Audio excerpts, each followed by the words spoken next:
Hi friends, నా పేరు షేక్ బాజీ. నేను ఒక వీడియో చూపిస్తాను, మీరు ఒకసారి చూడండి. ఈ బీజేపీ నవత మేడం, జర్నలిస్ట్ నవత మేడం అని చెప్పుకుంటుంటారు. జర్నలిస్ట్ నవత అని చెప్తుంటారు మేడం గారు.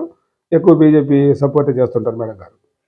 ఆవిడ ఒక వీడియో చూపిస్తాంట, ఒకసారి మీరు చూడండి. ఒకసారి కొంచెం ఓపిక చూడండి కొద్దిగా.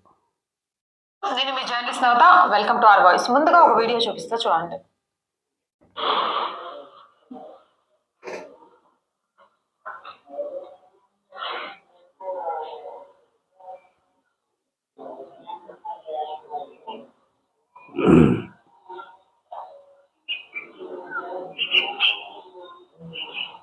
ఎవరైనా నమాజ్ చేసుకుంటున్నారు అక్కడ వాళ్ళు. అది దానికి మేడం గారు భూతద్దం పెట్టి చూపిస్తున్నారు. దానికి నమాజ్ చేసుకుంటే పెద్ద పాపమైనట్టు వినండి చెప్తారు. ఖాళీ ఇల్లు కనబడితే పాపం. చూసాగా వీడియోలో, ఆ ఇంట్లోకి జరగటం, మూక ప్రార్థనలు చేసేయడం. మసీదులు ఉన్నాక, దర్గాలు ఉన్నాక, వాళ్ళ ఇల్లు ఉన్నాక ఇవేవి కాదని కనబడ్డ చోటల్లా రోడ్ల మీద, జనాల మధ్య, ఫుట్పాత్ల మీద, ఖాళీ ఇళ్లలో ప్రార్థనలు చేసి, మరి దేవాలయం ఉన్నాక, గుళ్ళు ఉన్నాక, రోడ్ల మీద, చర్చిల ముందు, మసీదుల ముందు జై శ్రీరామ్ అనుకుంటా, మరి డీజేలు పెట్టుకొని, మరి మసీదుల మీదకి బాణం వదులుతూ, మొన్న ఒక ఆవిడ వెళ్ళింది కదా కర్ణాటకలో, అంత క్రితం హైదరాబాద్లో వదిలారు మసీదు మీద బాణాలు. ఇవన్నీ దేవాలయాలు, గుళ్ళు ఉన్నప్పుడు కూడా రోడ్ల మీద, మసీదుల ముందు, చర్చిల ముందు చేయొచ్చు. మొన్న క్రిస్మస్ రోజున క్రిస్మస్ శాంతాక్లాజు బొమ్మల్ని పడేసి పగలగొట్టడం, ఇవన్నీ చేయొచ్చు. కానీ ఖాళీ గున్నెళ్ళు సైలెంట్గా నమాజ్ చేయకూడదు. వాళ్ళే డీజిల్ పెట్టచ్చు. ఒకసారి కూడా చూద్దరు. కానీ ఏనండి చెప్తారు. పోతూ ఉంటే చూస్తూ ఊరుకోవడానికి యూపీలో ఉంది సాధారణ సీఎం యోగి ఆదిత్యనాథ్. సారదీశుడు ఎలాంటి ముందస్తు సమాచారం కానీ అనుమతులు కానీ తీసుకోకుండా ఒక ఖాళీ ఇంట్లో నమాజ్ చేసిన 12 మందిని పోలీసులు అరెస్ట్ చేసిండ్రు. సిగ్గుండాలి చెప్పడానికి, సిగ్గుండాలమ్మా చెప్పడానికి. అక్కడ ఉన్న వాళ్ళు జూదం ఆడారా, ఆడారా, లేకపోతే ఇంకా చేశారా? నమాజ్ సిగ్గుండాలి చెప్పేటప్పుడు సిగ్గుండాలి కదా. నమాజ్ చేసుకుంటే అది ఎఫ్ఐఆర్ బుక్ చేస్తారా? 12 మంది మీద కేసు పెట్టారా? సైలెంట్గా నమాజ్ చేసుకుంటే కేసు పెడతారు. అది కూడా అక్కడ సామాన్య సీఎం కాదంట. ఇది పెద్ద గొప్ప పని చేసినట్టు. నమాజ్ చేసినప్పుడు కేసు పెడితే పెద్ద గొప్ప పనే.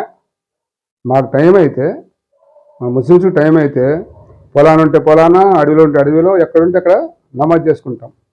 అది రూలు, మా సిద్ధాంతం. అయినా అది మీది కాదు కదా స్థలం, అది ముస్లిమ్స్ది. ఆ స్థలం వెళ్తే కూడా మెరుగ్గా చెప్తారు. ఒకసారి వినండి. ఇది యూపీలోని బరేలీ జిల్లాలో జరిగింది. బరేలీ జిల్లాలోని మహమ్మద్ గంజ్లో ఇది కామన్. ఇక్కడ నా అబ్బా సొత్తే, రేపేమన్నా అయింది అని అంటే, ఇక మేము కొన్ని నెలల నుంచి ఇది నమాజ్ చేస్తున్నాం కాబట్టి ఇది బక్వాస్తే అని దొబ్బేయడం కోసం ఎలా ఇట్లా సైలెంట్గా నమాజ్ చేసుకుంటే కేసు. అదే బాంబేలో మెట్రో ట్రైన్లో భజన, బాంబేలో మెట్రో ట్రైన్లో భజన. దీనికి ఏం కేసులు లేవు. ఏది గొడవగా ఉంది? ఏది జనానికి డిస్టర్బెన్స్?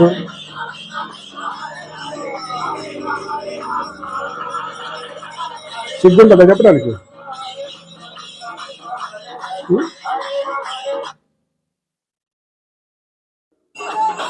ఇది కూడా ట్రైన్లోనే.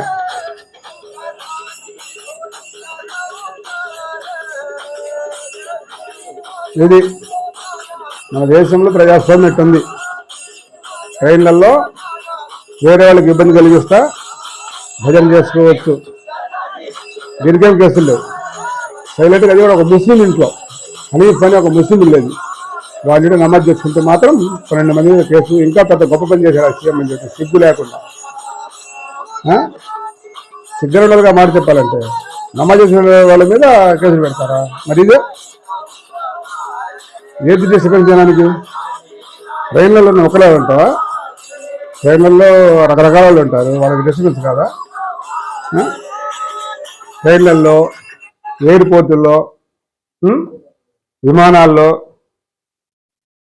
చేసి అక్కడ భజన చేసుకోవచ్చు, అది తప్పేం కాదు.